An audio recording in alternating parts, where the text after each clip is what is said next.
If you haven't noticed, there are some things trending within the box office lately. Those old superhero movies that were so big for the past decade, they're dying out just a little bit. Is it superhero fatigue? Maybe they told every good story they have to tell, but Hollywood is absolutely looking for their next set of IPs. We'll call them victims here because I've been here talking to me about that is my good friend Aaron Sparrow. How you doing, Aaron? Oh, I'm just watching the world burn, Wes. We are watching the world burn, but there have been some really key successes over the past 12 months. One of those being like a Super Mario Brothers. Now that the big movie studios are moving on, they're going to have to start moving on from superheroes. You can only lose so much money so many times before you realize maybe we burnt this one to the ground, and they're going to have to find something that has built-in stories to it. Because let's be honest, they're not going to do anything unique or creative.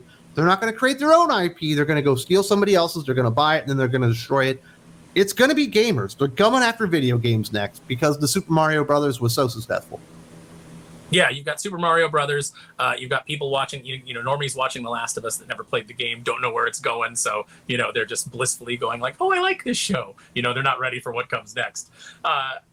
Hollywood is definitely going to come for your video games. They're already eyeballing them. They're already making plans so that they can go in. They can take this thing because, it's recognizable. It's got a built-in fan base, so we should make it. Now let's change everything that people love about it and then go, wow, how did it fail? It had a built-in fan base. We called them Nazis. It's called The Legend of Zelda. Why is the hero a male? It should be the princess. Yeah, so she saves herself, Wes, because that it's that's what people want. There was an interesting article recently. It's behind a paywall on Variety. It's on the Variety Plus or whatever it is. It had some interesting things to say. It comes out saying the franchise model has served Hollywood extremely well over the past 2 decades as an effective way to build up attention, harness it, and then reactivate it with additional releases. The alternative is to build up a new brand from the ground up in a digital environment, which is increasingly difficult and expensive to make new IP stand out. Still, some of the biggest franchises are showing their age. It's time to refresh, and that refresh must be able to resonate with new generations of moviegoers. Gaming, enter stage left. They're not the only ones that see this one coming, and you're going to start seeing all the stuff that happened, with DC. Obviously, they've been a part of Warner Brothers for a long time, but they weren't trying to make a universe. But, Disney went out there, strategically bought the Marvel stuff. Next thing you know, Netflix goes out there and gets Mark Miller, and then DMG Entertainment is buying Valiant, and then those guys in Finland are buying Dark Horse and all this stuff, and you're going to start seeing these video game properties being bought up by all these Hollywood companies who need some fresh material to churn out and some more characters to destroy. And that's immediately the death of any of this stuff is once it's absorbed by a corporation and a corporation's goals and a corporation's DEI, officers and, BlackRock as an investor and Vanguard and everybody coming in and wanting to do social engineering through all of these IPs. That's the beginning of the death of the IP. You look at companies like Rooster Teeth, which, were creative and people liked them. And as soon as they're absorbed or purchased by a larger corporate entity, all of a sudden that curve starts to, basically you've hit the top of that roller coaster and it's only down. It's only down, and it's just going to pick up speed as it goes. That's what happened to superhero movies. That's what's going to happen to video game movies. We might get a few good ones right out of the gate, but it's eventually going to be co-opted by people that want to use these things for the message. Absolutely. And if you thought the original Super Mario Brothers movie was bad, and it is atrocious, or maybe Double Dragon, which is another really bad movie, or maybe are all the Resident Evil movies after the third one terrible? It feels like the second one's terrible. Like the first one, kind of touches the game in ways that you're like, okay, I can kind of see how this works around the game. And then the second one is god awful, and then the third one is okay, and then I think everything else. Then after there's one in Vegas, that's in Vegas in the desert that I think is kind of okay, but none of them are really good. It's just it's like the Underworld series. It's like, do you like seeing Kate Beckinsale in leather kicking vampires in the face? Then you're going to like this movie. Do you like seeing Mila Jovovich, flip around and kill things? Then you're going to like portions, you're going to feel at least a little bit, of affection towards this movie. It's not good. You're not going to love it. It's not going to be in your top 10, but, you'll probably have a good time watching it and shoving popcorn in your face. If you were tired of that stuff and you thought, man, movies can't get any worse based on video games, they're going to make it a whole lot worse because you're going to get that modern audience twist that you always wanted in your classic Castlevania, Ninja Gaiden, but Final Fantasy, all these games that people have been wanting to see on the big screen, Hollywood is now going to take them and they're going to bastardize all the characters and the stories, and they're going to twist them and mold them, and they're going to make you hate everything you ever liked about it. Yeah, you're going to get stuff on the level of, let's see some video game movies that have gone before. Your Tekkens, your Dead or Alives, your House of the Dead. Uwe Boll, man. You think Uwe Boll destroyed some of your favorite video game properties? You just wait. Just wait till Kathleen Kennedy gets a hold of it. Oh my God. She's already run through all of the Lucasfilm IP that we know, like Indiana Jones, Star Wars, Willow. She's coming for Kyle Katarn next. She's coming for Kyle Katarn. She's coming for Secret of Monkey Island. She's coming for Day of the Tentacle, all the LucasArts properties. Oh my God. She's going to find out that Howard the Duck was once tangentially kind of connected to Lucas, and she's going to want to get into the MCU. Oh, this is horrible. Gamers spend hours upon hours inside any given game's internal universe, developing empathy for its characters and passion for the myriad stories that can be told per the game's mechanics. For many titles, this built-in audience engagement often stretches beyond the core software into other digital town squares like Discord servers and subreddits on Reddit, and that's what makes you so vulnerable. The reason comic books were vulnerable is because they had a built-in fan base that were very rabid about it. The reason other genres that have been destroyed, obviously Star Wars is a big one, that were gobbled up and destroyed by all these big corporations is because they had these rabid fan bases. Because you love these games so much is the reason that you are going to get targeted and they're going to destroy what you like.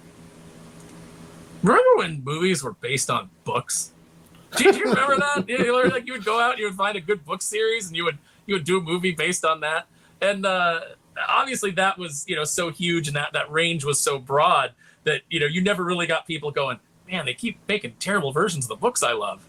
But comic books being a smaller niche, that that definitely happened quicker. It's going to happen with video games. You're going to see Castlevania ruined because someone's going to come in and go, well, you know what? It's not diverse enough. This thing's set in the how do we go ahead and make this how do we view killing Dracula through a feminist lens?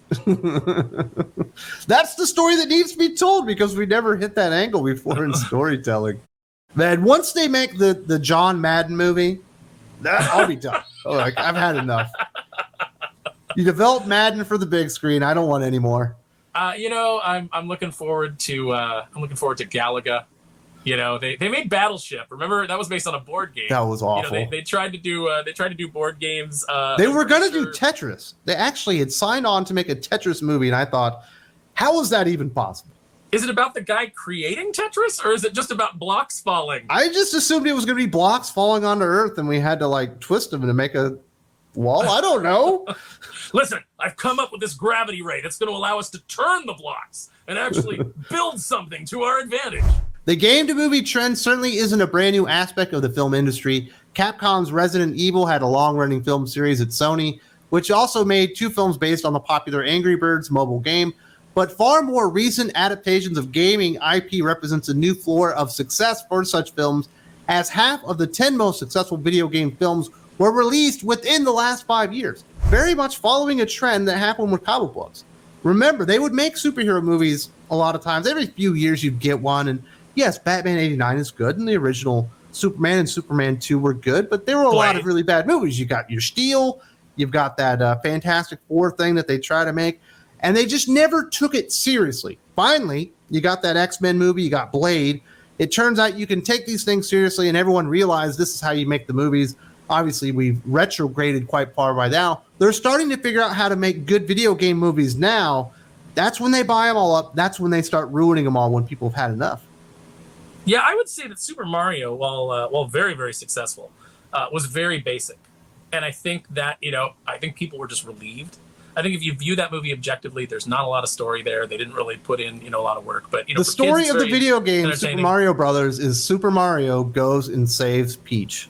Yep. Is that the story of the movie? That's the story of the movie. Nailed it. So nailed it. That's all you had to do. That's all you had to do. You didn't have to, now granted, you took some liberties. You threw Donkey Kong in there. Fine. You're creating a Nintendo verse. I get it. But yeah, it's not terribly complicated. And at this point, even a simplistic story like Super Mario, I hear people go, I liked it. I just wish it was a little more sophisticated. But everybody's still pretty excited because at least they didn't ruin it. You know, well, a lot of the modern games have really intricate stories that are laid out that are much more drawn out and involved in the Super Mario Brothers. Your doodle jumps, your Roblox. We're gonna get a doodle jump movie. You know, that's gonna happen. So that's what cracked me up about Battleship.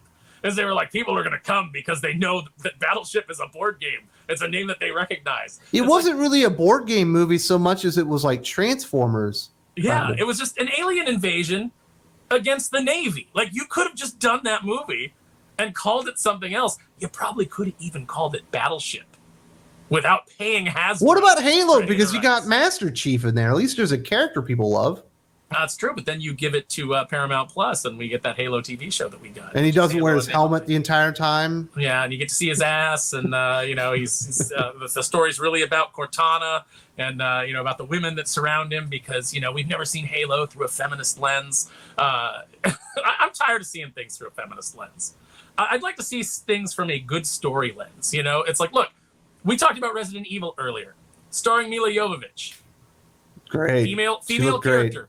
Kicking ass. And you know what? We went and we saw it. No matter how bad those movies got, we still went and saw it because we were like, well, I like Mila Jovovich and she's kicking ass. You can do female-centric movies, but the moment you attach modern-day, whiny, complaining feminism to it, and you shoot it through that lens, like the She-Hulk TV show, you're automatically limiting your audience, and you don't have anything interesting to say. All you've got is West Coast, California women complaints up on the screen. And that doesn't resonate with anybody outside of your little friends group in California. Yeah. I did like the original Lara Croft Tomb Raider movie with Angelina Jolie. I thought she actually did it. Like the first one? Yeah. It's like she was sexy. She was kicking ass. She was, I didn't see the one. Probably worked out, which the second lady that they had do Lara Croft probably should have done that. She did look like she'd never worked out in her life. I'm supposed to like Alicia Vikander? I'm supposed to believe she's beating someone's ass. Like, it doesn't look like you can pick up a 5-pound weight. Get out of here. Yeah, I mean, it's one of those things where it's like, if you've seen the movie Atomic Blonde, Charlize Theron is not a big woman. And when she's fighting big dudes in that movie, she's getting messed up. She beats them by skill and by using her environment. And, she'll hit somebody with kicking them in the balls. Yeah, it's like things that are sensible. But when a guy actually grabs a hold of her, she's in trouble. And by the end of that movie, she's limping along. She's, showing the effects of having gone through all these fights. And she keeps winning, but by the skin of her teeth. And it just makes it so much more believable. And so it makes her so much more compelling than just being this 110-pound woman that's throwing around 250, 295-pound guys. It takes you out. You may be invested in the story itself, but your brain notices that something is not right. And that always just takes you right out of the story. Yeah. So if you are a gamer and you've been waiting for your favorite game to be adapted into the big screen or on television, it's coming. But you are also the next victim of Hollywood. It's going to happen. There's a great female-centered property out there that would make a great big screen adaptation if it was done right. It's called Metroid, with Samus Aran. But what's going to happen? They're going to cast Brie Larson. They're going to really, double down on the message. And you're not just going to get bounty hunter kicking ass, in space against a bunch of, alien parasites. It's going to have to be, well, what is this? How do we take Metroid and how do we really say something about the Trump era? That's what's going to happen. That's all that they can do. It's so sad to watch. But at the same time, you know what? I'm somebody who's enjoying watching everything burn, watching all these companies just throw good money after bad and just lose their shirts and then go, whoa, why? It's fantastic. And it's good content for us. As the old saying goes, if you can't beat them, join them. And that's why Disney is definitely going to be buying up a lot of these properties and then making them into big film franchises, because Super Mario Brothers beat the absolute piss out of Disney this past year. They kicked the crap out of them. And the only way to beat them is to actually just go buy it themselves. This is why this is all happening. There's also a link in the video description.